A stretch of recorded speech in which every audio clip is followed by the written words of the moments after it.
Hi, this is Scarlett Sanders, and I'm going to continue talking about differentiated, unrequited love experiences. Another factor that contributes to the higher frequency of unrequited love is that multiple instances were reported.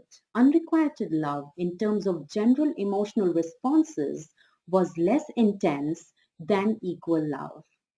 As discussed in one of my blogs on limerence, Tanner's discussion of limerence identifies several qualities that are not well captured in extant measures of love and that are posited to be components of unrequited love.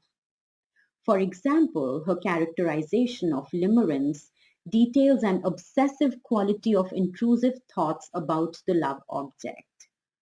However, there are divergent views in the literature concerning how obsessiveness might be related to unrequited love versus equal love and how it might be related to the 5 types of unrequited love that we have been talking about.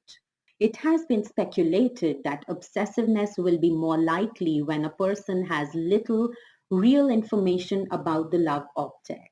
However, scientists have found positive associations between thoughts about the love object, contact with the love object like dating, and reports of love. This would lead to the expectation of greater obsessiveness in more interdependent types of love relationships. A second characteristic of limerence is idealizing or glorifying the love object. The person projects onto the partner an idealized and highly idiosyncratic image that diverges from the image of that partner as perceived by other people. Gaining information about the love object that conflicts with idealized expectations should produce decreased idealization of the love object. Though scientists found little evidence that these reality constraints reduce love, this line of reasoning predicts that unrequited love relationships would exhibit greater idealization than equal love relationships, and less interdependent types of unrequited love relationships would exhibit more idealization than more independent ones. Distortions of perceived similarity could be easiest when there is scant information about the love object.